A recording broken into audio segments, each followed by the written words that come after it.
Good morning, CFI or future CFI. My name is Priya, and I'm working on my check write for CFI, the first initial. I had to make a lot of lesson plans, which you and probably you are working on. So the reason for me to making this video is I couldn't find good videos for fundamentals of instruction. Just to get inspired, just to get started. It took me a lot of time to read the book without knowing what I'm getting to, but I hope someone out there get inspiration from a video, just have a basic idea of this lesson plan and then go back and read the book and get better understanding. So watch my video, but strongly recommend reading the Aviation Instructions Handbook for Fundamentals of Instruction. It's really good. Okay, so today I'm making this Task B of the learning process. The objectives of today's lesson is that the student or the CFI candidate would have better understanding of elements related to learning process as described in PTS. So FA gives list of 13 elements which probably we should know as an instructor, elements related to learning process. So I would not write all on the board. I just wrote, I'm going to take you one by one, okay? So the first element is learning theory. All this, for me, all these words are different, and if you don't come from the psychology background or might make you not interested, but trust me, the understanding, the meaning, it's not bad. Just the words are different, okay? So as an instructor, yes, we need to know how students learn, what will make them learn, how do we get student interested in learning, okay? So what are the theories of learning? Okay, what is learning first? Learning occurs when there is a change of behavior as a result of experience. Again, learning happens when there is a change in behavior in student as the result of experience, okay? And how student will learn. So, well, if you think about it, when you are in school, or when we're young, either we will get reward or we get punished. So, my father promised me to get me the bicycle if I get the top marks in my class. Okay, I always got it, but I never got my bicycle. So that's reward. Or somebody, they'll get threatened. If you don't do your homework, you get beaten. So in the modern school or in our aviation, we don't want to threaten a student, but we do want to give them some kind of rewards, some kind of promises that, hey, once you work on your land lease or once you get your written exam, that would be the one step close to your private pilot license. Once you get your private pilot license, guess what? You don't need an instructor to rent a plane. You can just take your plane and go anywhere you want. So that's the freedom. Another thing, if someone really wanted to get into the airline, if you work hard enough, you do all the process, then what? You will get to airlines. You will have that social status somebody wants to be a pilot, to wear the uniform, to wear that hat. So it is a reward which will motivate students to learn.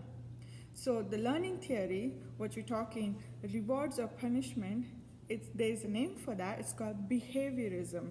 Okay, behaviorism. So that's number one. We always work on rewards, not on the punishment. Okay. Another theory of learning is called cognitive theory. What cognitive theory is? Cognitive theory focus not just on behavior like you scare your student or give them rewards, but cognitive theory focus more on brain and mind, how people learn, how people store the knowledge, which part of the brain, how do they code and store the knowledge in the brain, how they decode the knowledge, how do they retrieve the knowledge. That's called cognitive theory. It's a very intelligent theory. Okay, what will make people learn? What are the it does talk about the real-time scenarios, debates, participation. It does talk about advanced theory about knowledge and how brain works.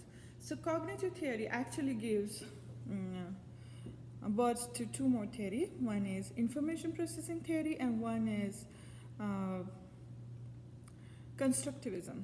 Again, difficult word, I want you to write it down, but it's not that difficult what the concept is. The information processing theory is similar to computer. The computer get the input from keyboard and mouse, they put the information, the computer code, they save it on hard drive, then they retrieve it, okay? There's a proper sequence. Same thing, human brain, we get our input from our senses. We store in our brain, we sequence that information, store it in the different section of the brain, and we retrieve when we need it. Okay, so we code it, then we decode it when we want it. That's information processing theory. Another theory is the constructivism. It's very, very beautiful, as I mentioned in cognitive theory. Constructivism is when your student is in your classroom, and you talk about something, you teach them, and student is listening. He's listening, but is he actually learning? Remember, learning occurs when there's a change in behavior. If he's physically just there, just listening, that does not mean he is learning. Learning occurs when student not passively participate, but actually participate. When he actually respond to you, when he actually answers your question, when he take initiative. So the constructivism is the active participation of the student that can be debates, real-time scenarios, higher order thinking skill, situational awareness, and working on the projects. So that's constructivism. Okay, so we finished the first one was learning theory, quite easy. Okay, the second one is perceptions and insight. Well, again a difficult word for me, but it's not that difficult. What perception is? Whatever we see, we feel, right, through our senses, we hear, we see. We give meaning to that senses, and how we give the meaning, it's based on our previous experiences, okay? So perception is when we give meaning to our senses, basis on our previous experiences. So perception will differ for every individual. If 5 students go through one same experience, 5 students will have different learning from their perceptions because they had different experiences in their life. It would not be same, okay? And what will affect people's perception, okay? Perception will be affected by the physical orgasm itself because the ability to sense, ability to hear, talk, ability to see, hear, feel, that different from person to person, okay?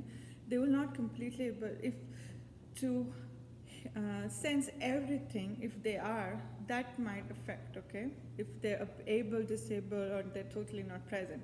So physical orgasm affect perception, first one. Second one will affect perception will be goals and values, okay? So whatever is cherished will be pursued quicker. Whatever is not cherished will not be pursued that much, okay? I'm not interested in international politics or what is happening in some different country, and so even I'm listening to the news, probably I'm not paying attention. So what is the goal of the student and how much the student value that thing, that will affect perception, okay? The third one is self-concept. Okay, so self-concept can be positive or negative. It is important for an instructor to know, is your student confident or does he feel insecure? Okay, so if he's confident, that means a positive self-concept, he will be open to new ideas. He will not be threatened. He will be open for new challenges. He'll say, oh, what's new? Let's do it, bring it on, okay? But if it's insecure, he doesn't see himself as a pilot in his head. He just he's negative about his own well-being, then he would have some kind of defense. He would not be open to learning new things. Even his senses will not be open to learn anything new, okay? So that's self-concept. What will be the fourth one? Fourth one would be time and opportunity. It needs time and opportunity. It takes time to feel that senses completely, relate completely to your old experience, come out of with the meaning to it. So if you don't have time to practice, do it one time, two times, then that will affect the perception. Okay. Third one would be elements of threat. Okay, so if you take your student to in the flight and the student is always afraid the engine is going to shut down, okay? So what happens when you're teaching a student something about the maneuvers? The students will, all his senses will be focused on the engine and engine noise, and he will not be listening what you're talking, okay? Because when there is the element of threat, all your senses will focus on that one element where which one is causing the fear. So your vision, listening, everything, focus would be on that element of threat. So element of threat will affect your perception too. Okay. So we are at half point of the second element, perception. What is inside? Inside, when you put all your perceptions together in a group, you relate, okay? And that becomes inside. It's deeper understanding of something, okay? So deeper understanding of something will happen with or without instructor. It just experience, it do something over and over, insight will happen, okay? It's somebody become electrician with trial and failure, okay, with try and failure. It doesn't need to go to electrical school. People will become electrician just by trying. But what instructor does, there's a lots of experience or information jungle around student. Instructor will guide the student to correct information, what is required, what is not required, and help student to achieve goal quicker, okay? So that is insight, it's deeper understanding of something which will happen eventually, okay? Now we're talking about the third point. Very easy, I hope it's helping. It's acquiring knowledge, okay? As an instructor, we help people, we help students to acquire important knowledge, okay? How students acquire knowledge? So there are 3 steps. First thing is memorizing. Student will just memorize steps without understanding why they're doing it. They just follow what you say, okay?